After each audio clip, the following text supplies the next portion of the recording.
आओ सुनाऊं कहानी। लाइक शेयर सब्सक्राइब कमेंट करना ना भूलें।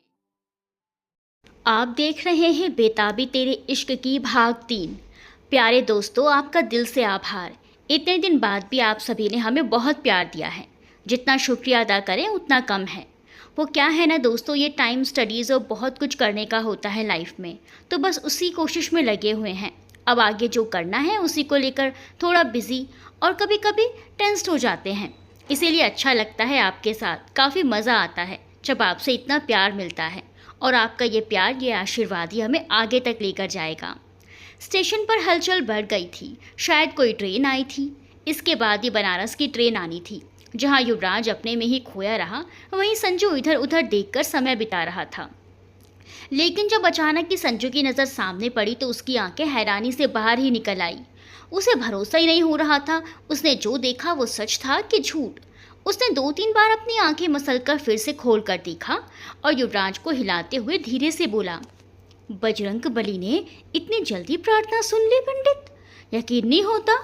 युवराज अपने ख्यालों में खोया हुआ था। उसे संजू की कोई बात सुनाई ही नहीं दी।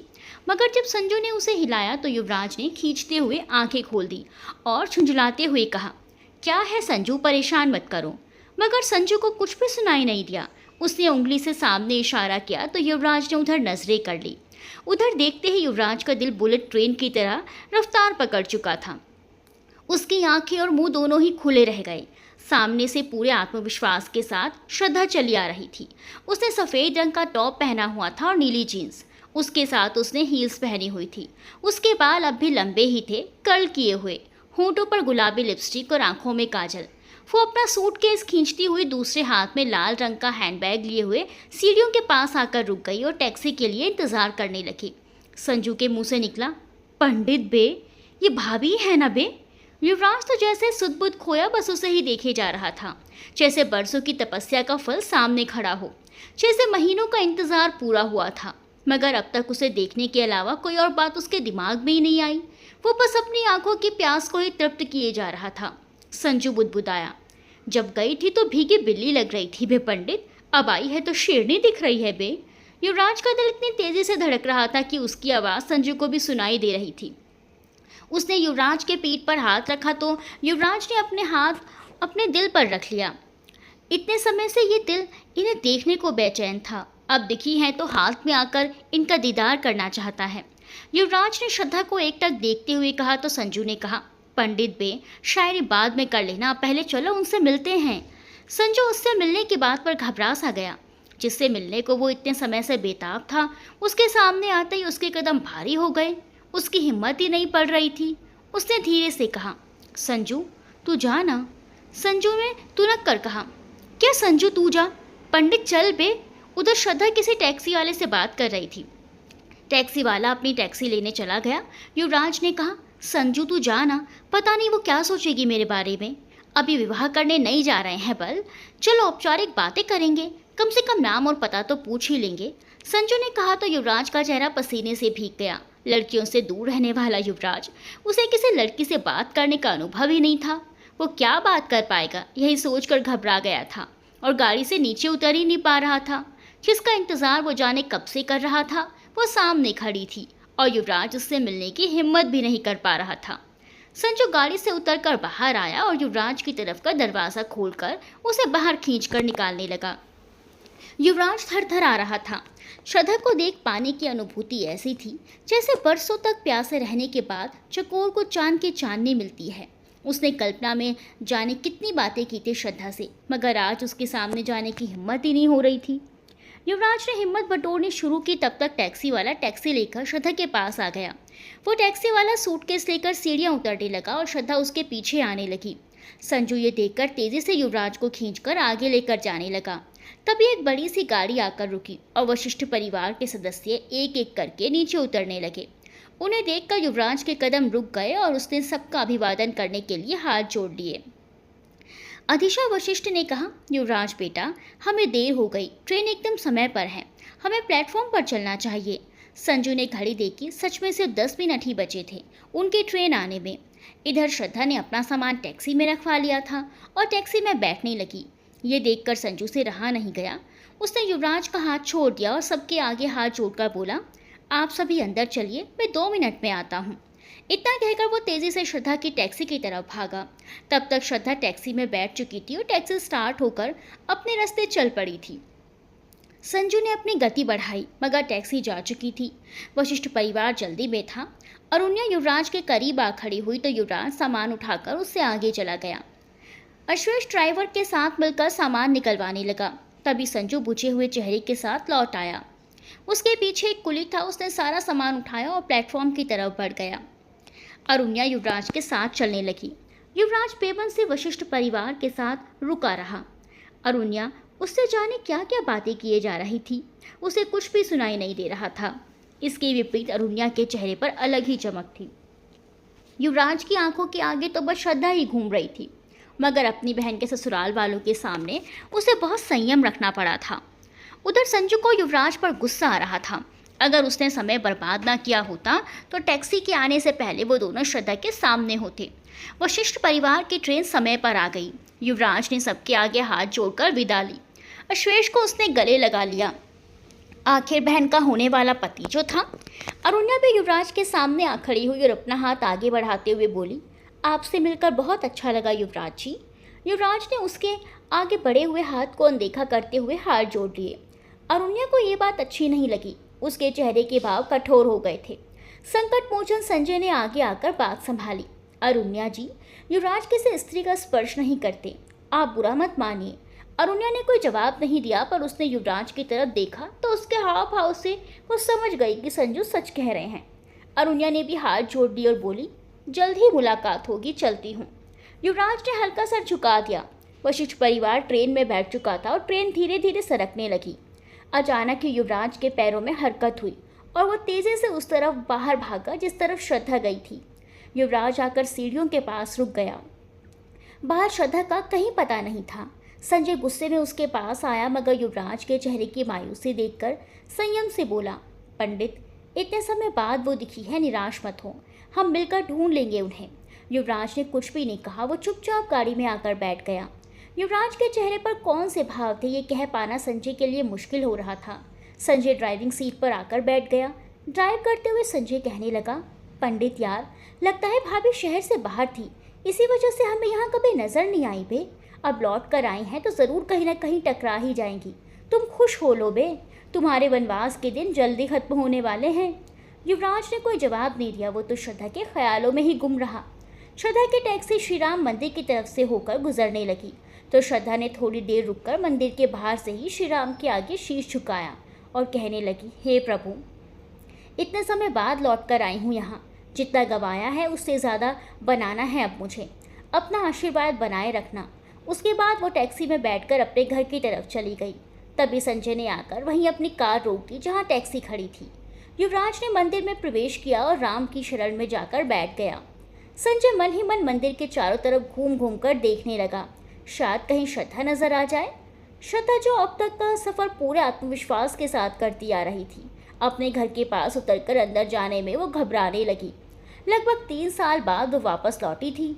उसके मन में अपराध बोध कम नहीं हुआ था कि उसने अपने परिवार को यूं मझधार में छोड़ दिया था। उसे अंदाज़ा था कि उसके घर को छोड़कर चले जाने के बाद कितना कुछ सहना पड़ा होगा उसके परिवार को। हालांकि इन 3 सालों में उसकी बहनों में से किसी ने भी उसे किसी भी बात के लिए दोष नहीं दिया और ना ही यहाँ के हालातों के बारे में ज़्यादा कुछ बताया, मगर वो इन परिस्थितियों से अनजान तो नहीं थी। उसने थरथराते हाथों से बाहर के लोहे के गेट को खोला और अपना बड़ा सा बैग खींचते हुए अंदर कदम रखा। 20 वर्ग फुट के छोटे से जगह को पुष्पा ने फूलों के गमलों से भर दिया था। गेंदे के फूलों को देखकर उसका मन बहुत प्रसन्न हो गया। दूसरी तरफ तुलसी का पौधा झूम रहा था। वहाँ लगी अगरबत्ती की खुशबू से पता चल रहा था कि अभी अभी किसी ने सुबह की पूजा की है। श्रद्धा ने घड़ी देखी और खुद से बुदबुदाई, 11 बजने वाले हैं। इसका मतलब अभी तक मम्मी ने नाश्ता नहीं किया होगा। इनकी आदत भी ना। घर में बहुत शांति थी। शायद रतन, तनु और राशि कॉलेज जा चुकी थी और प्रेम भी अपने काम पर चले गए थे। इस वक्त घर में अकेली पुष्पा ही थी। श्रद्धा ने खिड़की से झांक कर देखा, पुष्पा अपने नाश्ते की थाली लिए घर में इधर उधर घूम रही थी और थोड़े गुस्से में बड़बड़ा भी रही थी। ये चारों बाप बेटी का ये हाल है, कोनो चीज़ जगह पर नहीं रखता है ये लोग का घर से निकलने के बाद लगता है कि घर में तूफान आया था। घर के सामान अपनी जगह पर रखने में ही 2 घंटा लगता है, लेकिन ये लोग को क्या है, रह जाते हैं हम अकेले। पुष्पा जैसे ही सोफे पर बैठने लगी हल्की चीख उठी। अरे दादा, कहाँ चुभा रे? उसने उठकर देखा तो वो एक हेयर क्लिप था। पुष्पा का गुस्सा और बढ़ गया। ये पक्का रतन्या का काम होगा। ये लड़की तक कभी अपना चीज संभाल के नहीं रख सकती है। अब जब काम पड़ता है तब पूरा घर फैला देती है। अकेले बड़बड़ाती पुष्पा को देखकर श्रद्धा की आंखें भर आई थी। मम्मी बिल्कुल नहीं बदली, आज भी वैसी ही हैं, श्रद्धा बड़बड़ाई। पुष्पा के नाश्ते की थाली ठंडी हो रही थी। श्रद्धा ने हल्के से दरवाज़ा खटखटाया तो पुष्पा, जो पहले से ही चिड़चिड़ी हुई थी, गुस्से में और बड़बड़ाने लगी। इस समय पता नहीं कौन आ गया है, चैन से 2 रोटी भी नहीं खाने देता लोग। पुष्पा ने बड़बड़ाते हुए जाकर दरवाज़ा खोला तो सामने श्रद्धा को देखकर उसकी जुबान निसल गई। खुशी के मारे आंखें बह चली। श्री, मुश्किल से बोल पाई थी वो। श्री ने झुककर पुष्पा के पैर छूने चाहे तो पुष्पा ने उसे रोककर गले लगा लिया। कितने बार कहे हैं कि तुम पैर नहीं छुआ करो, वो भरे गले से बोली।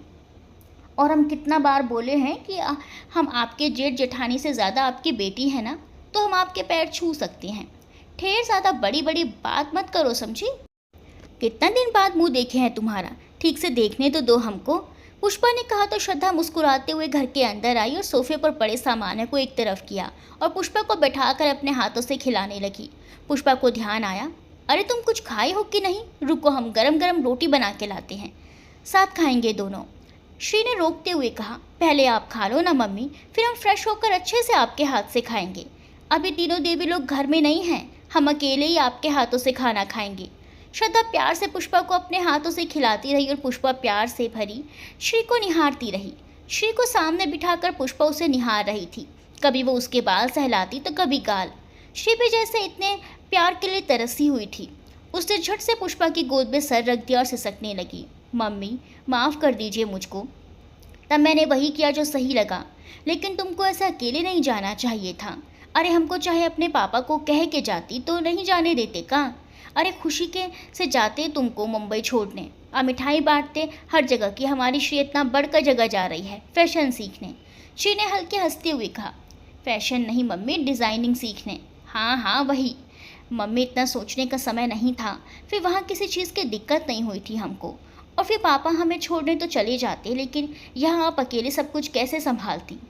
लेकिन तुम्हारी फिक्र में हम दोनों कितना दिन तक बेचैन रहे, तुमको क्या पता? जब तक तुम फ़ोन नहीं की थी, का विचार मन में आ रहा था तुमको क्या पता? उता जब तुम फ़ोन की, अपना काम करने वाला जगह दिखाई, तब जाके तनी शांति पड़ी, न तो सोच सोच के दिमाग फट जाता कि तुम कहाँ चली गई। कहाँ है तुम, कौन हाल में है? आज तक बोकारो से बाहर अकेले नहीं गई, सीधे मुंबई चली गई। अकेले कितना सा डराता था तुमको, क्या बताएं? इसीलिए तो कहते हैं कि आप और पापा दुनिया के सबसे अच्छे माता पिता हो। आप लोग तब भी नाराज़ होने की बजाय हमारी फिक्र ही कर रहे थे। कोई और होता तो जाने क्या करता। ज़्यादा खुश मत हो, आने दो तुम्हारे पापा को, फिर देखते हैं कि वो फिक्र करते हैं कि पिटाई करते हैं। श्री हंसते हुए बोली, पापा पिटाई नहीं करेंगे मम्मी, हमको अच्छे से याद है जब हमारे मम्मी पापा थे तब पापा कभी भी गुस्सा करते थे, डांटते भी थे, तब बहुत डर भी लगता था पापा से। उनके डर से अपना सब काम समय पर करते थे हम चारों। पर जब मम्मी पापा गुजर गए तब से पापा कभी नाराज़ नहीं हुए हम लोग पर। रत्ना और राशि पर कभी कभी नाराज़ हो भी जाते हैं, लेकिन मुझ पर और तनिष्का पर तो कभी नहीं। सच कहें तो पहले इस बात की खुशी होती थी, पर जैसे जैसे बड़े होते गए बुरा लगने लगा था। पुष्पा हैरान हो गई, लेकिन बेटा वो बहुत प्यार करते हैं तुम दोनों से, इसीलिए नहीं डांटते। यही तो बात है मम्मी, पापा बहुत प्यार करते हैं, रत्ना और राशि से भी ज़्यादा। मगर इसी बात की कमी लगती है कि पापा ने हक से डांटना छोड़ दिया। पुष्पा को उसकी बात समझ में आ रही थी। पुष्पा और प्रेम ने हमेशा श्री और तनु की ज़्यादा देखभाल की। किसी भी चीज़ को पहले श्री और तनु के सामने रखा जाता था। रतन पहले इस बात से नाराज़ रहती थी, मगर श्री ने धीरे धीरे उसे संभालना सीख लिया था। उसके लिए तनु से पहले रतन और राशि थी, इसीलिए तनु कभी चिड़चिड़ी जाया करती थी, मगर श्री ने अपनी तीनों बहनों में फालसे नहीं आने दिए थे। पुष्पा और प्रेम ने भी चारों बेटियों को बहुत अच्छी परवरिश दी थी, जिनका उन्हें गर्व था। श्री के अचानक अपनी शादी से भाग जाने पर उनके विश्वास को झटका ज़रूर लगा था, मगर उन्होंने अपने भरोसे को डिगने नहीं दिया था। आज श्री ने वापस आकर पुष्पा का भरोसा और बढ़ा दिया था। जाओ श्री, नहा धो आओ, हम बढ़िया सा खाना बनाते हैं। मम्मी, वो तड़का दाल और चावल बना दीजिए बस, और कुछ नहीं। पुष्पा उसके सर पर हाथ फेर कर किचन में चली गई और श्रद्धा एक नज़र पूरे घर पर डालने लगी। दीवारों पर श्रद्धा के अवार्ड के अलावा और भी कई तस्वीरें लगी हुई थी, अलीशा के साथ उसे असिस्ट करते हुए किसी शो पर, और जाने कहाँ कहाँ की तस्वीरें दीवारों पर लगी हुई थी। श्रद्धा ने उत्सुक होकर पूछा, मम्मी, ये इतनी सारी तस्वीरें कहाँ से आई? मैंने तो नहीं भेजी। पुष्पा मुस्कुरा कर किचन से निकलकर बोली, ये सब रतन की है। तुम बताती थी ना कि आज यहाँ गए हैं, आज वहाँ गए हैं, आज ई इवेंट हुआ था, तो आज ई शो हुआ था, तो रतन अपना फ़ोन में खोजती रहती थी। जहाँ तुम दिखी वो फ़ोटो निकलवा के ले आती थी, दीवार पर लगा देती थी। श्रद्धा हैरान थी। वो तो इन इवेंट्स में अलीशा के साथ और पूरे ग्रुप में जाती थी। वहाँ इतनी फेमस नहीं थी कि उसकी तस्वीरें न्यूज़ में आए। अगर अलीशा के साथ किसी फ़ोटो में नज़र आ ही जाती, वही तस्वीरें रत्ना ने इकट्ठी कर रखी थी। श्रद्धा के चेहरे पर मुस्कान उभर आई और बहनों के कमरे में चली गई। स्टेशन से लौटने के बाद युवराज सीधा अपने कमरे में चला गया। संजू भी उसके पीछे आया।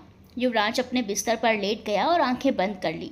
संजू भी उसके बगल में ही आकर लेट गया और बोला, पंडित यार, तुम्हारी गलती के कारण आज भाभी हाथ से निकल गई वे, वरना आज शाम को तुम्हारा भी रिश्ता पक्का हो रहा होता।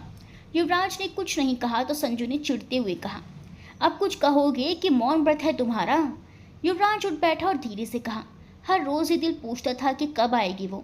मैं बहला देता था ये कहकर कि बस आती ही होगी। अब तो वो आ गई है इस शहर में, तो हमारे सामने भी आ ही जाएगी। सदा परेशान मत हो। तुम्हारी बातें और तुम कभी कभी समझ ही नहीं आते। युवराज, समझने का प्रयास करते ही क्यों हो? सच बताओ, आज भाभी तुम्हारी आंखों के सामने थी, फिर भी तुम उनसे मिल नहीं पाए। तुम्हें थोड़ा भी दुख नहीं हुआ? हुआ ना, बिल्कुल हुआ। नज़रों से ओझल होने के बहुत देर बाद तक बेचैन रहा मन। उन्हें ढूंढ लेने को और उनसे मिलने को बहुत तड़पा ये दिल। किंतु फिर हमने सोचा, श्री राम ने अवश्य ही कुछ सोच कर रखा होगा। पहले हमने उन्हें एक ही बार देखा था, वही पल हमेशा याद करते थे, वही तस्वीर अपनी कल्पना से उकेरा करते थे। पर अब दूसरी बार देखा है उन्हें। अब याद करने और कल्पना करने के लिए उनकी 2 तस्वीरें हैं हमारे पास। कहाँ कहाँ से ऐसी बातें तुम्हारे मन में आती हैं बे पंडित? इश्क होने के बाद शब्द ही नहीं, भावनाएं निकलती हैं मुंह से। इसीलिए तुम्हें अलग लग रही है हमारी बातें। अच्छा, अगर भाभी इसी शहर की नहीं हुई तो? वो इसी शहर की है संजू। तुझे कैसे पता बे पंडित? युवराज उठकर बैठ गया। उसने कहा, जब वो पहली बार टकराई थी हमसे तो उनके हाथ में बस एक छोटा सा बैग था। जाहिर सी बात है, उनकी यात्रा पहले से तय नहीं थी। वो आखिरी समय में यात्रा के लिए निकली थी। बोकारो जैसे शहर में इतनी सुबह में कोई लड़की अकेली यात्रा नहीं करती। अगर करती भी है तो कोई घर के सदस्य उन्हें छोड़ने रेलवे स्टेशन पर अवश्य आते हैं। लेकिन वो अकेली थी। संजू के मन में शंका हुई। लड़कियां अकेली 2 ही कारणों से यात्रा करती हैं, या तो वो अपने प्रेमी के साथ घर छोड़कर भाग जाती हैं, या फिर परिवार से तंग आकर भागती हैं। युवराज के चेहरे पर गंभीरता आ गई। उसने कहा, सच कहें तो इन 2 वर्षों में ये बात कई बार हमारे मन में आई, मगर हमने व्यक्त नहीं किया, क्योंकि हमारा हृदय ऐसा सोचना ही नहीं चाहता। आज उन्हें देखकर लगता है कि हमारी प्रतीक्षा व्यर्थ नहीं है, और न ही हमारा जीवन। वो हमारे जीवन में अवश्य आएंगी। संजू ने कहा, तो चल ढूंढते हैं उन्हें। युवराज, कहाँ ढूंढेंगे उन्हें? संजू ने अपना फ़ोन निकाला, युवराज के आगे कर दिया। युवराज की आंखें खुशी से चमक उठी। युवराज ने कहा, संजू यार, तुम्हारा जवाब नहीं, तुम सच्चे मित्र हो हमारे।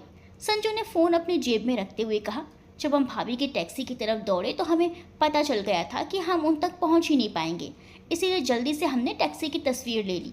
अब इस टैक्सी का ड्राइवर हमें बता देगा कि भाभी को उसने कहाँ छोड़ा था। युवराज ने खुशी से संजू को गले लगा लिया। संजू युवराज को लेकर सीधा टैक्सी स्टैंड गया। वहाँ उस टैक्सी का नंबर बता के सबसे उसके बारे में पूछा, मगर कुछ पता नहीं चल पाया। निराश होकर संजू और युवराज वहाँ से लौट गए। श्री के लौटने की खबर आसपास में फैल चुकी थी। पड़ोसियों से घर अटा पड़ा था। जाहिर सी बात थी, सभी खुशियाँ मनाने नहीं बल्कि गड़े मुर्दे उखाड़ने आए थे। पड़ोस की एक महिला ने व्यंग्य कसते हुए कहा, क्या बात है बिटिया, बड़का शहर का हवा रास नहीं आया कि फिर लौट आई तुम। दूसरी ने उसके हाँ में हिलाते हुए कहा, कितना बदल गई हो जी तुम, देखने में तो एकदम हीरोइन जैसी लग रही हो। अकेली आई हो कि कोई हीरो भी साथ लाई हो? पहली वाली ने फट से जवाब दिया, कहाँ बतियाती हो जी, कोई हीरो मिला होता तो वापस कहाँ आती। पुष्पा का दिमाग गर्म हो रहा था। श्री जो अब तक चुप थी, उसने कहा, मिले थे चाची, बहुत हीरो लोग मिले थे मुझे, फोटो दिखाऊं? उत्सुक होकर सभी एक दूसरे को देखने लगी। श्रद्धा ने अपना फ़ोन निकाला और सबके सामने रख दिया। श्रद्धा के फ़ोन में कई सेलिब्रिटीज़ के साथ उसकी तस्वीरें थी, जो अब तक उस पर तंज कस रही थी। अब हैरानी से उसे देखने लगी। अरे, ये तो वो है ना जो टीवी पर आता है। हाय, ये तो बड़ा सुंदर है, लेकिन ये अपनी श्री के साथ क्या कर रहा है? अरे, ये तो उतना तारा की बारात सीरियल का हीरो है जो पहले फिल्मों में भी काम करता था। श्री के फ़ोन में फ़ोटो स्वाइप करते देखते हुए महिलाओं की बोलती बंद हो गई थी। श्री ने कहा, आपको पता है इसका नाम क्या है? उस महिला ने तपाक से कहा, शशांक, ये नाम है तारा के हीरो का। श्री ने कहा, तो वो सीरियल में जो किरदार निभा रहा है उसका नाम है। इसका असली नाम है रोन पटेल। अच्छा, हैरानी से उनमें से एक ने कहा। श्री ने कहा, और भी बहुत कुछ पता है मुझे, फिर कभी सुनाऊंगी। तभी दूसरी महिला ने पूछा, पर तुम कहाँ मिली इससे? इसकी शादी में कपड़े मैंने ही डिज़ाइन किए थे। कहा, शादी? लेकिन इसका ब्याह तो तारा से 2 साल पहले ही हुआ था ना? श्री ने हंसकर कहा, चाची, वो सच का शादी नहीं था और ना ही तारा इसकी पत्नी है, वो सब नाटक होता है। एक महिला ने हैरानी से कहा, नाटक? पुष्प से अब रहा नहीं गया। वो बोली, आप लोग का घर में बहुत काम होगा ना, अब कल बाकी का बात को होगा। हमारी बेटी बहुत दिन बाद लौटी है, तनी हमरो साथ रहने दीजिए लो। महिलाएं उठकर चली गई। पुष्पा ने जोर से दरवाज़ा बंद किया तो श्री ने उठकर कहा, मम्मी, अपना खून जलाने से कोई फ़ायदा नहीं। धीरे धीरे ये सब खुद ही ताना मारना बंद कर देंगे। एक बार मेरा बुटीक शुरू हो जाए बस। शाम को यादव परिवार में उत्सव का माहौल था। रत्ना, तनिष्का और रश्मिका ने पूरा घर सर पर उठा रखा था। एक एक कर सबने पहले श्री से जी भरकर लड़ाई की। रत्ना ने शिकायत करते हुए कहा, हम सब बहुत नाराज़ हैं तुमसे दी।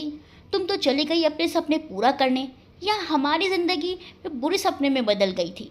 तनिष्का ने खींचते हुए कहा, कॉलेज, ट्यूशन, आस पड़ोस, हर तरफ हमें ऐसे देखा जाता था जैसे हमने ही तुम्हें भगाया हो।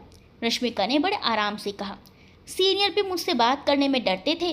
तुम्हारे जाने के बाद जूनियर भी हंसने लगे थे मुझ पर दी। तीनों बहनों ने बहुत देर तक अपने मन की भड़ास निकाली।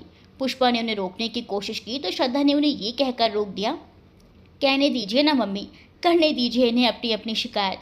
मैंने बहुत मिस किया सब कुछ वहाँ, और इनकी शिकायत जायज़ भी तो है। मैंने गलती तो की थी, शिकायतें भी मुझसे ही होंगी ना। श्रद्धा ने बिना किसी शिकायत अपनी छोटी बहनों की शिकायत सुनी। अब तक प्रेम यादव घर नहीं पहुँचे थे। श्री थोड़ा घबराई हुई थी।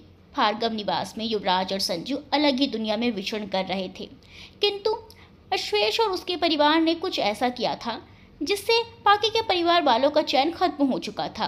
थके हारे युवराज और संजू घर पहुंचे तो सारा परिवार हॉल में इकट्ठा था। सभी के चेहरे पर तनाव था। युवराज और संजू ने परेशान देखकर उन सबके बीच चले गए। युवराज ने पूछा, क्या बात है? आप सभी यहाँ एक साथ, कुछ हुआ है क्या? सभी एक दूसरे का मुंह देख रहे थे। सत्य प्रकाश भार्गव जी पर सभी की नज़रें आ ठहरी थी। युवराज भी उनके सामने आकर ज़मीन पर घुटनों के बल बैठते हुए बोला, दादाजी, क्या हुआ है? सब ठीक है ना? सत्य प्रकाश भार्गव ने लंबी सांस ली और अपनी चुप्पी तोड़ते हुए बोले, युवराज, आपके लिए एक रिश्ता आया है। युवराज ये सुनकर चौंक गया। इन 2 सालों में भी युवराज के लिए कई रिश्ते आ चुके थे, मगर भार्गव परिवार ने बड़ी शालीनता से सारे रिश्तों को मना कर दिया था। हर बार शालिनी भार्गव युवराज से अकेले में रिश्ते को स्वीकार करने के बारे में कहती, मगर युवराज अपने वचन का पक्का था। तो इस बार ऐसा क्या हो गया कि पूरा परिवार चिंतित दिखाई पड़ रहा है? हर बार की तरह इस बार भी रिश्ते के लिए मना क्यों नहीं कर दिया गया है? युवराज के दिमाग में खलबली मची हुई थी। युवराज ने खुद को संभालने हुए कहा, रिश्ता? सत्य प्रकाश भार्गव ने कहा, हाँ, रिश्ता।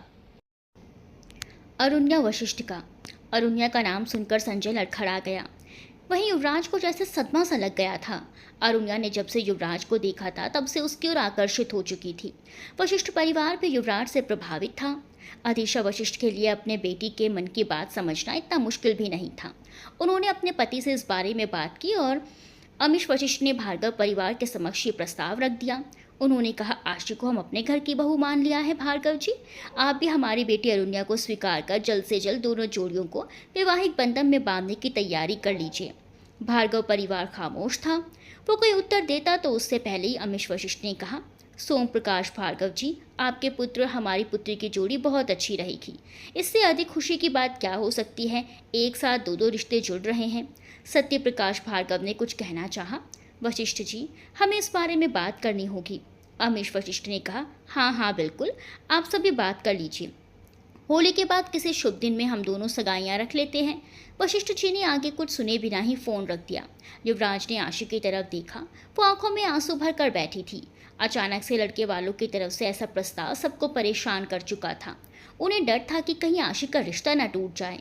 अगर युवराज के इनकार वाली बात पता चली तो जाने क्या प्रतिक्रिया देगा वशिष्ठ परिवार।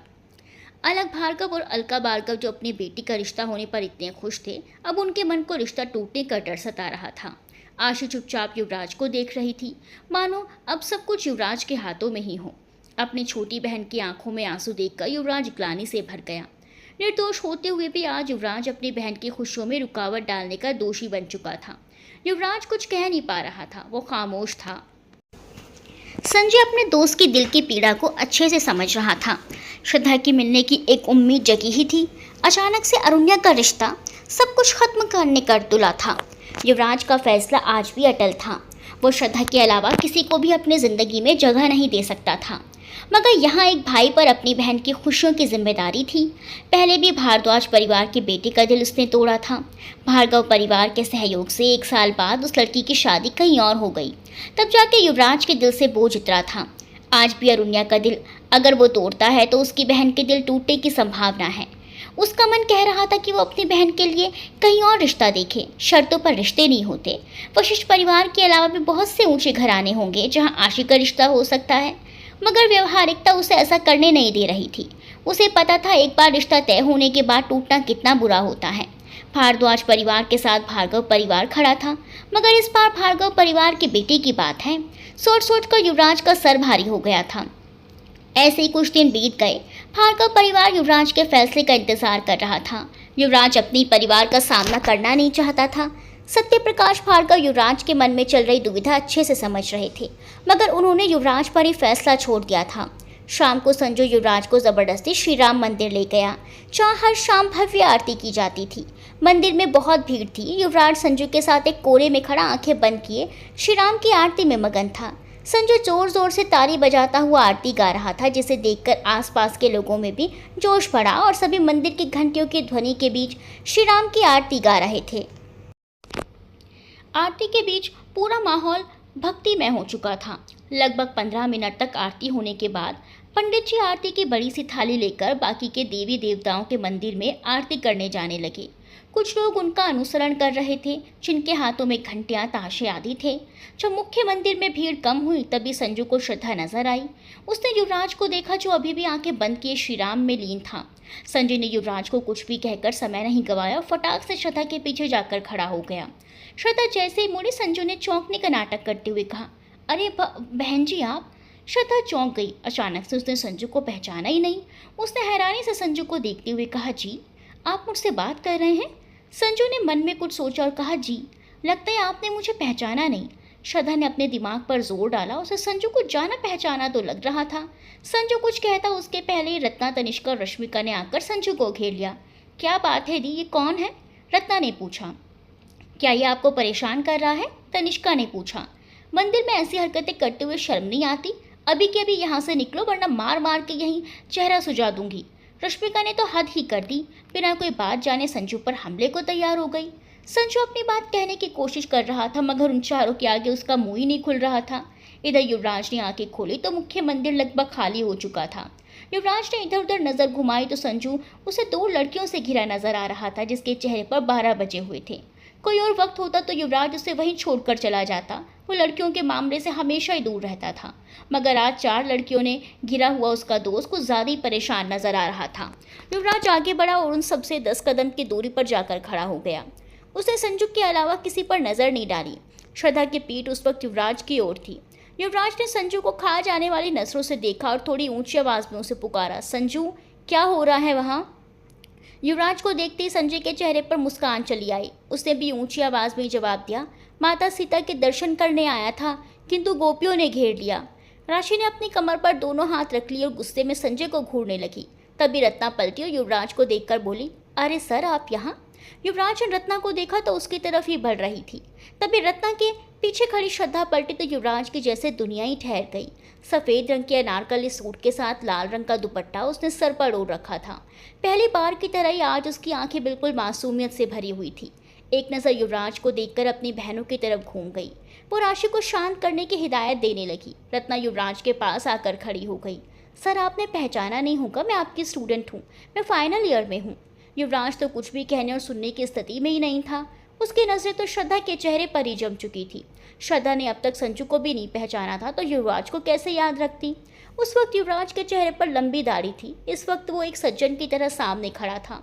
युवराज के सीने में दिल इतनी तेजी से धड़क रहा था कि संजू ने आकर उसके कंधे पर हाथ रखा और उसकी पीठ सहलाई, तब वो थोड़ा सामान्य हुआ। हालांकि धड़कनें अभी भी तेज ही थी। संजय ने माहौल की नज़ाकत को समझते हुए कहा, देखा, मैं कोई लोफर नहीं हूँ, आपके सर का मित्र हूँ। रत्ना ने युवराज की तरफ देखा। आई एम सॉरी सर, वो अचानक हमारे सामने आ गए थे तो हमें लगा। संजू ने छट से कहा, अरे कोई बात नहीं, कोई बात नहीं, गलतफहमी हो गई थी। वैसे मेरा नाम संजय राज शर्मा है। सभी लड़कियों ने ऐसे रिएक्ट किया जैसे उन्हें कोई मतलब ही नहीं। संजय ने फिर कहा, आप परिचय नहीं देंगी अपना? राशि को संजय की बकबक अच्छी नहीं लग रही थी। वो धीमे से बुदबुदाई, अब तक हाथों से अच्छी जान पहचान करवा दी होती मैंने, बीच में सर ना आए होते तो। संजय ने राशि की तरफ देखकर कहा, कुछ कहा आपने? राशि ने छोटी मुस्कान बिखेरते हुए कहा, कुछ सुना क्या आपने? संजय ने भी वैसे ही मुस्कुरा कर कहा, नहीं, शायद मेरे कान बज रहे हैं। राशि, कानों के नीचे भी अच्छा बजा लेती हूँ मैं। संजय ने रत्ना की तरफ देखकर कहा, आपके सखी बहुत हिंसावादी हैं। रत्ना हंसती। संजय ने कहा, आप कितनी अच्छी हैं। वैसे आपका नाम? रत्ना ने युवराज को देखा जो अभी भी श्रद्धा को ही देख रहा था। रत्ना ने कहा, सर, मेरा नाम रत्ना यादव है, ये मेरी बड़ी बहन श्रद्धा यादव, ये तनिष्का और ये रश्मिका। युवराज ने जाने क्या सोचते हुए हाथ जोड़ लिए। संजय ने कहा, वो हमारा मित्र जल्दी किसी से हाथ नहीं मिलाया करता, और हाथ जोड़कर मिलता है तो भारतीय परंपरा है। संजय ने युवराज के हाथ नीचे करने की कोशिश करते हुए कहा। रत्ना ने कहा, कोई बात नहीं सर, आप हमसे बड़े हैं, यूँ हाथ जोड़ना अच्छा नहीं लगता। संजय ने युवराज को हल्का हिलाया तो युवराज ने कहा, मेरे हाथ श्री राम के आगे जुड़े थे, उन्हें धन्यवाद कर रहा था। किसी को कुछ समझ नहीं आया। युवराज चुप रह गया। इतनी देर तक श्रद्धा युवराज के नज़रों की तपिश सहती रही। उसे समझ ही नहीं आ रहा था कि युवराज उसे क्यों देखे जा रहा है। श्रद्धा ने धीमे से कहा, हमें देर हो रही है, चले। जाते वक्त श्रद्धा ने हाथ जोड़ लिए संजय युवराज के आगे और किनारे से निकल गई। रत्ना ने कहा, बाय सर, वो मेरी दी बहुत दिनों बाद लौटी है तो हमें ट्रीट देने लेकर आई है। इतना कहकर वो तीनों श्रद्धा के पीछे चली गई। उनके जाते ही संजय युवराज के गले लग गया। युवराज भी भावुक होकर श्रीराम की तरफ देखने लगा। आज श्रीराम ने उसे एक राह दिखाई थी। उसे समझ आ गया था कि उसे आगे क्या करना है। अरुण्या के रिश्ते को तो स्वीकार करना ही था। संजय ने कहा, पंडित यार, श्रीराम के मंदिर में मुलाकात हुई तुम्हारी। श्रीराम का आशीर्वाद है तुम्हारे ऊपर। भाभी तो हमारे यही है और यही बनेंगी। संजय ने भी श्रीराम के आगे हाथ जोड़े और खींचता हुआ युवराज को बाहर ले आया। मंदिर के बाहर छोटा सा मार्केट था। आगे नजर गई तो युवराज ने देखा चारों लड़कियां गोलगप्पे खा रही हैं। युवराज के होंठों पर मुस्कान बिखर गई। श्रद्धा की नज़र दूर से मुस्कुराते हुए युवराज पर गई। उसे अजीब लगा। मंदिर में तो वो बुत बना उसे घूर रहा था, अब मुस्कुराने भी लगा। श्रद्धा ने अपनी बोहें सिकोड़ ली, दूसरी तरफ मुंह घुमाकर गोलगप्पे खाने लगी। उसकी इस हरकत से युवराज हल्का हंस पड़ा और धीमे से बोला, जब से देखा तुम्हें मैं खुद से बेगाना हो गया हूँ। कैसे बताऊँ तुम्हें कि मैं तेरा दीवाना हो गया हूँ। श्रद्धा अपनी बहनों को लेकर उस छोटे से मार्केट में घूमती रही। उनसे दूरी बनाकर युवराज और संजय भी उन्हें देखते रहे। श्रद्धा को बार बार किसी की आंखें खुद पर महसूस हो रही थी। पहले वाली श्रद्धा होती तो वह अब तक वहां से भाग चुकी होती, मगर मुंबई माया नगरी सबका आत्मविश्वास बढ़ा ही देती है। अपनी बहनों को आइसक्रीम के स्टॉल पर छोड़कर वो संजय युवराज की तरफ बढ़ गई। उसे अपनी तरफ आता देखकर युवराज की जान हलक तक आ गई और संजय दांत दिखाता हुआ सामने खड़ा हो गया। उसने श्रद्धा के आते ही हाथ जोड़ लिया। श्रद्धा दोनों हाथ बांधकर खड़ी हो गई और घूरते हुए संजय को देखने लगी तो संजय सकपका गया। संजय धीरे से युवराज के पीछे जाकर खड़ा हो गया तो युवराज श्रद्धा के सामने हो गया। युवराज की धड़कन ने फिर पूरी स्पीड पकड़ ली। अगर मार्केट के चहल पहल ना होती तो युवराज की धड़कनें स्पष्ट रूप से श्रद्धा को सुनाई दे जाती। श्री ने युवराज की आंखों में देखा। एक पल के लिए उन काली आंखों की गहराई में खो सी गई। युवराज से आती हुई चंदन की खुशबू को जानी पहचानी सी लगी। उसे महसूस हो रहा था कि इन आंखों को पहले भी देख चुकी है, मगर अभी भी याद नहीं कर पाई थी वो। युवराज की आंखों में देखते ही श्री के तेवर थोड़े नरम पड़ गए। उसने नरमी से कहा, आप तो दिखने में सभ्य लगती हैं, कॉलेज में प्रोफेसर भी हैं, फिर आपका दोस्त कब से मेरी बहनों पर नज़र जमाए हुए हैं, आप समझाते क्यों नहीं? युवराज क्या उत्तर दे वो समझ ही नहीं पाया। संजय पीछे से बोला, लेकिन हमारी नज़र आपकी बहनों पर नहीं। युवराज ने अपना पैर संजू के पैर पर दे मारा तो वो चीख कर चुप हो गया। आपके भले के लिए कह रही हूँ, वरना आगे जो होगा आपकी जिम्मेदारी होगी। संजय ने कहा, जी ऐसा क्या होगा? श्री कुछ कहती उसके पहले उस तरफ से शोर होने लगा। कोई चोर उचक्का किसी महिला के गले की चेन खींच कर भाग गया और वो महिला चीखने लगी थी, चोर चोर, अरे कोई पकड़ो, चोर मेरे सोने की चेन ले गया। कोई कुछ समझ पाता उसके पहले युवराज और संजय के करीब से एक बाइक तेजी से सड़क पर दौड़ने लगी। उसके अगले ही पल दो लोग उस बाइक के पीछे भागे। श्री ने अपने माथे पर उंगलियां फेरी और संजय की तरफ देखकर कहा, आपने पूछा था ना कि ऐसा क्या होगा? उसका जवाब है, उधर देखिए, कुछ ऐसा होगा। श्री ने जिस तरफ उंगली दिखाई उधर युवराज और संजय की नजरें घूम गई। बाइक के पीछे दो लड़के नहीं बल्कि दो लड़कियां पड़ी थी। राशि और तनु पूरी तेजी से भागी थी। तनु के हाथ में एक बोतल थी, उसने तेजी से राशि की तरफ उछाल दी। राशि ने दौड़ते हुए वो बोतल बाइक चलाने वाले के सर पर दे मारी। उसने हेलमेट पहना हुआ था, फिर भी पानी भरी हुई बोतल पूरी तेजी से उसके सर पर जा लगी तो बाइक लड़खड़ाकर जाकर बिजली के खंभे से टकरा गई। जब तक और लोग पहुंचे राशि और तनु उन पर हाथ साफ कर चुकी थी। जिस महिला का चेन छपटा था वो राशि और तनु पर आशीर्वाद की बरसात किए जा रही थी। रत्ना तब तक श्री के पास चली गई। उसके हाथ में 3 आइसक्रीम के कोन थे। युवराज और संजय का चेहरा दूसरी तरफ था। रत्ना ने पूछा, दी यहाँ क्या कर रही हो? राशि और तनु को देख रही हूँ। रत्ना ने ना में सर हिला दिया। इन दोनों को तो बस मौका चाहिए किसी पर हाथ साफ करने का। संजय और युवराज हैरान से खड़े थे। जाहिर सी बात थी, ऐसी खतरनाक बहनें जिसकी हों उस लड़के से तो दूर रहना ही भलाई थी। रत्ना ने सामने युवराज और संजय को देखा तो कहा, सर आप भी यही हैं? युवराज ने बस सर में हिला दिया तो संजय ने श्री से कहा, आपको भी ये कला आती है? इसका जवाब रत्ना ने दिया, जी बिल्कुल, हम चारों को आती है और श्रीदी ने ही तो हमें सिखाया है। संजय ने फीकी हंसी हंसते हुए सर हिला दिया। रत्ना ने आइसक्रीम खाते हुए कहा, लेकिन आपको डरने की ज़रा भी ज़रूरत नहीं है, हम बस उन लोगों पर हाथ साफ करते हैं जो वाकई सफाई के लायक होते हैं। संजय ने कहा, और आपको पता कैसे चलता है कि कौन सफाई के लायक है और कौन नहीं? रत्ना ने कहा, छठी इंद्रियों का नाम जानते हैं ना आप? हम लड़कियों के पास थोड़ी ज़्यादा स्ट्रांग होती हैं, हमें पता चल जाता है। संजय, कभी छठी इंद्रियों को धोखा हुआ तो? रत्ना, आप क्यों परेशान हो रहे हैं? आप पर अपने हाथ साफ करने का कोई इरादा नहीं हमारा। संजय ने राहत की सांस ली और कहा, बहुत बहुत आभार आपका, वरना थोड़ी देर पहले तक तो हमें यही लगा था कि कहीं अगला नंबर हमारा तो नहीं। आखिरी वाक्य संजय ने इतने धीरे से कहा कि युवराज के अलावा किसी ने नहीं सुना। तब तक राशि और तनु भी वापस लौट आई। इतनी देर तक चुप रहे युवराज ने श्री की तरफ देखते हुए संजय से कहा, हमें अब चलना चाहिए। ना चाहते हुए भी शायद युवराज का चेहरा कठोर हो गया था, जिसे श्री ने महसूस कर लिया। संजय भी रुकना चाहता था मगर युवराज आगे बढ़ गया। संजय ने जाते जाते हाथ जोड़ लिए और कहा, फिर मुलाकात होगी, चलते हैं। राशि, तनु और रत्ना ने हाथ हिलाकर बाय कहा, पर श्री युवराज की तरफ देखती रही। अचानक से उसके चेहरे के भाव कठोर क्यों हो गए थे? पहले उसकी आंखों में कुछ और था और अब जाते वक्त कुछ और, शायद नाराजगी, मगर क्यों?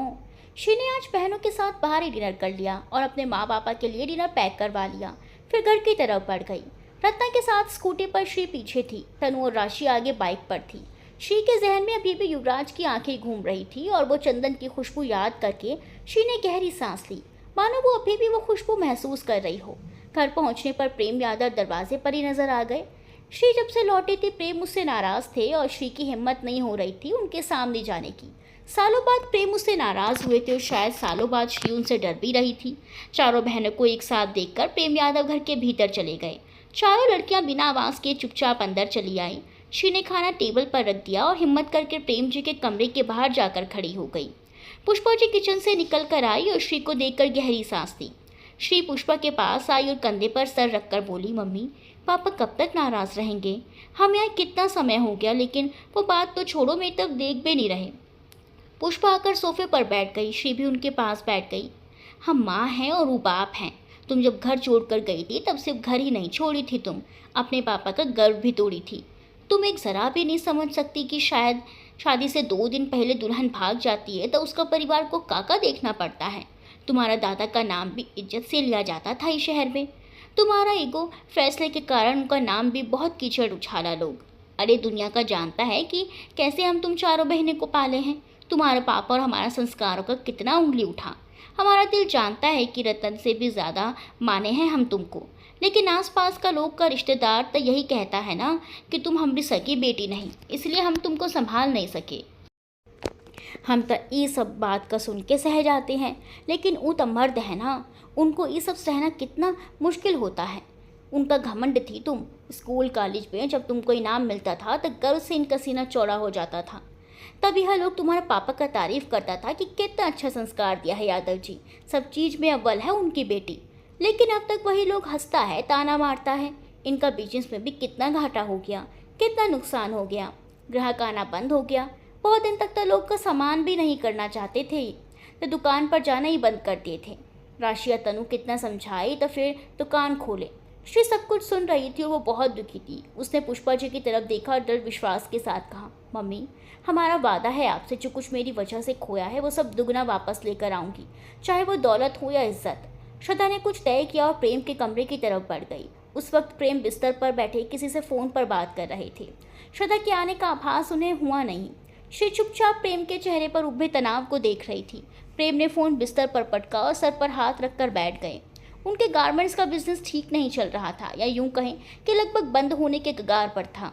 श्री आकर उनके कदमों के पास बैठ गई और धीमे से बोली, पापा। प्रेम ने नजरें उठाई तो श्री को अपने कदमों के पास बैठे हुए देखा। उन्होंने श्री को बहुत लाड दुलार से पाला था, इतना कि कभी अपने पैर भी छूने नहीं दिए। वो कहते थे बेटियां देवी का रूप होती हैं, पर आज श्री उनके कदमों के पास बैठी थी और उनके मुंह से बोल नहीं फूट रहे थे। श्री ने प्रेम के हाथों पर अपना हाथ रखा और कहा, पापा मुझे माफ़ कर दीजिए प्लीज़। माफ़ नहीं करना तो सज़ा ही दे दीजिए, मगर ऐसे चुप मत रहिए। प्रेम श्री का पहला चेहरा देखकर पिघलने लगे, मगर फिर भी खुद को रोके हुए थे। श्री को अपने सामने सही सलामत देखकर उनका दिल कितना खुश था, यह शब्दों में बताना मुश्किल था। प्रेम कभी एक सख्त पिता नहीं रहे। प्रेम के बड़े भाई साहब अपनी नौकरी और बाकी के कामों में इतना व्यस्त रहा करते थे कि बचपन से ही श्री ने प्रेम का ही सानिध्य पाया था। वो उन्हें छोटे पापा कहती थी। श्री घर की पहली बच्ची थी और पहला बच्चा हमेशा खास होता है। चाहे श्री के पिता हर वक्त ऑफिस में और अपने फाइलों में डूबे होते, वहीं श्री प्रेम के कंधे पर बैठकर घूमा करती। क्योंकि प्रेम का बिजनेस था तो वह घर पर भी संभाल देते थे। इसके विपरीत श्री के पिता का रूटीन बहुत सख्त था। उन्हें बच्चों के लिए बिल्कुल समय नहीं मिला था। बच्चों को कहीं कहीं घूमना हो या स्कूल में पेरेंट्स मीटिंग में जाना हो, हर कहीं प्रेम ही जाते थे। श्री के स्कूल में उसके टीचर्स और उसकी फ्रेंड्स को भी यही लगता था कि प्रेम ही श्री के पिता हैं। जब रतन हुई तब भी श्री के लिए उनका प्यार कम नहीं हुआ। धीरे धीरे चारों बहनों की हर जिम्मेदारी प्रेम की ही हो गई थी। बाद में बदकिस्मती से श्री के माता पिता जब नहीं रहे तो प्रेम छोटे पापा से पापा ही बनकर रह गए। श्री की हर छोटी से छोटी बात भी उन्हें पता होती थी, इसीलिए श्री का अचानक से चले जाना उनके लिए एक बहुत बड़ा सदमा था। धीरे धीरे उन्हें श्री का फैसला समझ आने लगा था, मगर फिर भी नाराज़गी तो अपनी जगह मौजूद थी।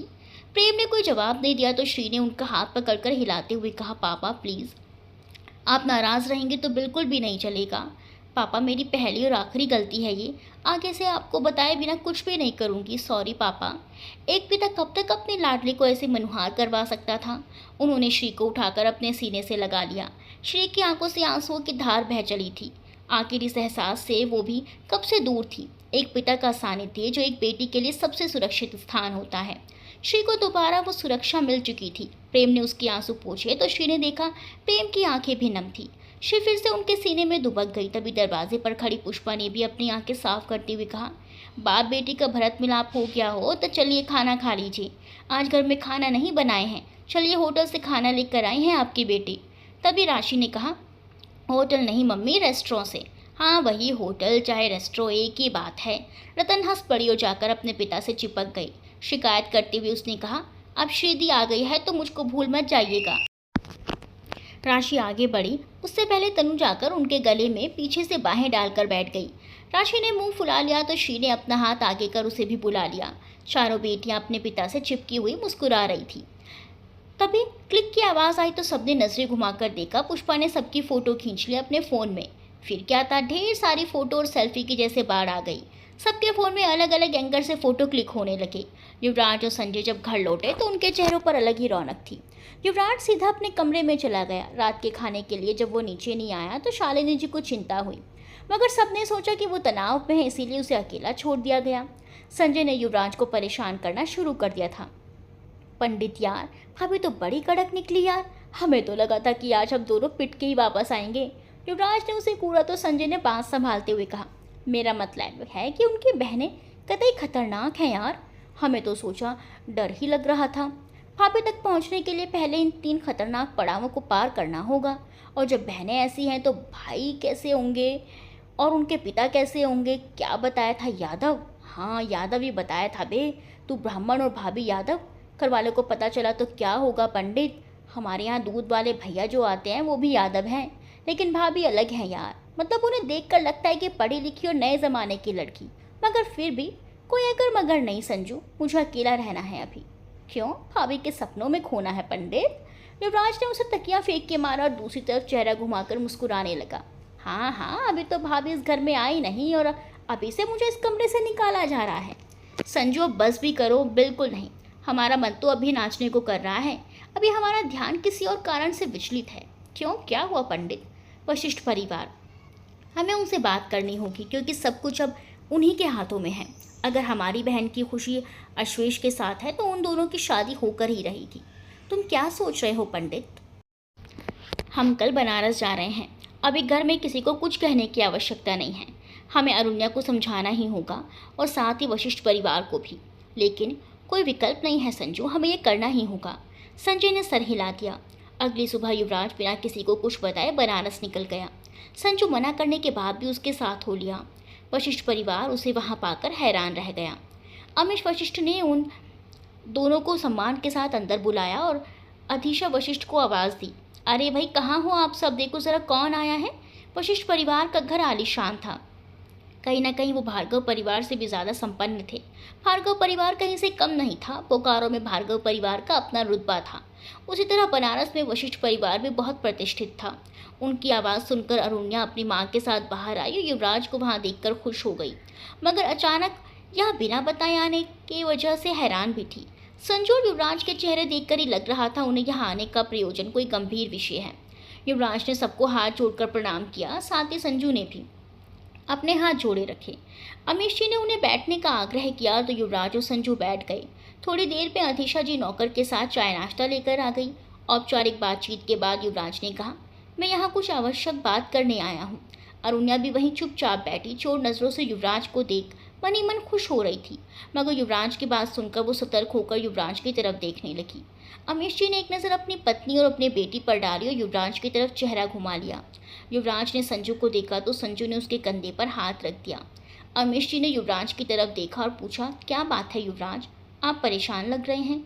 युवराज ने सर हिला दिया और अपना आत्मविश्वास एकत्र कर बोलने की चेष्टा करने लगा। उसने अमीश और अधीशा जी की तरफ देखकर पूछा, आप सबको मेरी बहन आशी से कोई शिकायत तो नहीं? युवराज के सवाल से सभी एक पल को चौंके तो तभी अवशेष भी वहां आ चुके थे। अश्वेश युवराज से मिले और अपने पिता के पास बैठ गए। अधीश जी ने कहा, कैसी बात कर रहे हैं आप युवराज? आशी से हमें कोई शिकायत नहीं, वो तो बिल्कुल वैसी है जैसी हमने कल्पना की थी। वो अश्वेश के लिए बिल्कुल सही चुनाव है। वो सुंदर है, पढ़ी लिखी है, संस्कारी है, इतने अच्छे परिवार से है, उनसे भला हमें क्या शिकायत होगी? युवराज के सवाल से सभी उलझन भरी नजरों से एक दूसरे को देख रहे थे। युवराज ने इस बार अश्वेश की तरफ देखकर पूछा, अश्वेश, क्या आपको हमारी बहन पसंद है या किसी मजबूरी में आपने इस रिश्ते के लिए हाँ की है? अश्वेश ने युवराज की तरफ देखा और दृढ़ स्वर में कहा, हमने अपनी मर्जी से इस रिश्ते के लिए हाँ की है। हमें आशी अच्छी लगी है, इसीलिए मैंने हाँ की। न ही हम पर कोई दबाव है, न ही कोई मजबूरी। वैसे भी हमारा मानना है कि मजबूरी में बने हुए रिश्ते बोझ के अलावा कुछ नहीं हो सकते, और हमें बोझ नहीं बल्कि एक खुशहाल जीवन बनाना है। युवराज की आंखों में एक चमक आ गई। उसने कहा, बिल्कुल सही कहा आपने अश्वेश, मजबूरी में रिश्ते नहीं बनते और अगर बनती हैं तो वो बोझ बन जाते हैं। अरुण्या युवराज की बातों का मतलब समझने की कोशिश कर रही थी। अमीश जी ने कहा, भार्गव परिवार का बहुत बड़ा नाम सुना है हमने, और इस परिवार से रिश्ता जोड़ना हमारे लिए गर्व की बात है युवराज। इसीलिए ये बात अपने मन से निकाल दीजिए कि हम किसी मजबूरी या दबाव में ये रिश्ता जोड़ रहे हैं। युवराज ने आगे कहा, आपने भार्गव परिवार का नाम सुना है, लेकिन शायद आपने हमारी परंपराओं के बारे में नहीं सुना। शायद आपने मेरे बारे में भी नहीं सुना। जो आप सब नहीं जानते मैं आप सबसे बताने आया हूँ। एक बार फिर सभी के चेहरों पर हैरानी झलक रही थी। ऐसा क्या है जो हमें नहीं पता? अमीश जी ने कहा। युवराज ने भार्गव परिवार की परंपराओं के बारे में बताते हुए अपने ब्रह्मचर्य पालन के बारे में और स्टेशन पर हुई उस घटना के बारे में बताते हुए कहा, अगर वो घटना नहीं हुई होती तो आज मैं विवाहित होता। मैंने प्रण लिया है कि मैं उस लड़की के अलावा किसी और से विवाह नहीं करूँगा। मैं आजीवन अविवाहित रहूँगा, किंतु किसी और स्त्री से विवाह कभी नहीं करूँगा। युवराज की बातें सुनकर सभी बर्फ की तरह अपनी जगह पर ही जम गए। उन्हें जरा भी एहसास नहीं था कि युवराज ऐसा कुछ कह देंगे। वशिष्ठ परिवार ने तो 2 शादियों की तैयारी शुरू कर भी दी थी। उन्हें पूरा यकीन था कि युवराज और अरुण्या का रिश्ता भी होकर रहेगा। युवराज उठकर अरुण्या के पास आया तो अरुण्या भी उठकर खड़ी हो गई। युवराज ने अपने हाथ जोड़ लिए और नजरें नीचे किए हुए ही कहा, अगर मेरी वजह से आपको तकलीफ पहुंची हो तो मुझे क्षमा कर दीजिएगा, किंतु मैं आपसे विवाह नहीं कर सकता। अभी अभी आश्वेश ने कहा कि दबाव या मजबूरी में बने रिश्ते बोझ बन जाते हैं। मैं अपनी बहन की खुशी के लिए दबाव में आकर आपसे विवाह नहीं कर सकता। अरुण्या की आंखों में आंसू बह चले थे। पहली नज़र में उसने युवराज को पसंद कर लिया था, जिसे उनकी माँ अदिशा वशिष्ठ ने फौरन समझ लिया था। उन्होंने अरुण्या के मन की बात जानकर अपने पिता से बात की और युवराज और अरुण्या के रिश्ते की बात चला दी। युवराज की मर्जी जाने बिना अरुण्या का रिश्ता उनके साथ तय कर दिया गया। आज युवराज के सामने से आकर अपनी बात स्पष्ट रूप से कही तो सबके जुबान पर ताला लग चुका था। युवराज ने अपने हाथ जोड़कर कहा, मैं आप सबसे ये प्रार्थना करता हूँ, अगर मेरी बहन आशिया आप सबकी पसंद है तो उसे अपने घर की बहू स्वीकार करें। मैं अपनी बहन की खुशियों के लिए आप सबसे विनती करने आया हूँ। मेरी वजह से मेरी बहन का रिश्ता टूटा तो ये मेरे लिए बहुत दुख की बात होगी। युवराज अपनी बात कहकर खामोश हो गया। अरुण्या रोते हुए अपने कमरे में भाग गई। अदिशा वशिष्ठ उसे आवाज़ देती हुई उसके पीछे चली गई। अश्वेश और अवनीश वशिष्ठ परेशानी में पड़ गए। श्रद्धा ने बहुत कुछ सोच रखा था। प्रेम और पुष्पा यादव खाना खा रहे थे। तब उसने अपनी योजना उनके सामने रखी। पापा, हम कुछ कहना चाहते हैं। प्रेम ने खाना खाते हुए कहा। हाँ बाबू बोलो। श्री के चेहरे पर एक मुस्कान खेल गई। प्रेम हमेशा उसे उसकी बहनों को बाबू ही कहा करते थे। कितने दिनों बाद उनके मुंह से ये संबोधन सुना था। प्रेम ने सर उठाकर देखा, फिर कहा, रुक कहाँ है गई? कुछ कह रही थी ना तुम? श्री ने हल्के से कहा, पापा हम आपकी मदद करना चाहते हैं। हम बिजनेस सीखना चाहते हैं, तो क्या हम आपके साथ दुकान आ सकते हैं? प्रेम जी के हाथ खाना खाते हुए रुक गए। रतन राशि और तनु भी वहाँ आकर खड़ी हो गई। प्रेम ने कहा, छोटा सा कपड़ा का दुकान है, वहाँ जाना चाहती हो तुम, लेकिन काहे? श्री ने कहा, कुछ बड़ा करने के लिए छोटे से शुरुआत करनी पड़ती है ना पापा। हम आपके साथ रहकर आपका हाथ बटाना चाहते हैं, बहुत कुछ सीखना चाहते हैं। फिर बहुत सालों से आपने अकेली जिम्मेदारी उठाई है। अब हम इस लायक हो गए हैं कि आपकी मदद कर सकें। लेकिन कुछ नहीं पापा। हमारी जगह अगर आपका कोई बेटा होता तो क्या आप उसे मना करते? नहीं ना। अब जो है हम चारों ही हैं ना, तो हमें अपनी मदद करने दीजिए पापा। फिर आपके छत्र छाया में रहेंगे तो आगे चलकर बहुत कुछ बड़ा कर पाएंगे। प्रेम ने पुष्पा की तरफ देखा तो पुष्पा ने हाँ में सर हिला दिया, मगर प्रेम के दिल में तो कुछ और ही चल रहा था। प्रेम जी के दिल में क्या चल रहा था ये तो आने वाले एपिसोड में बताएंगे, तो बने रहिएगा साथ बेताबी तेरे इश्क की में।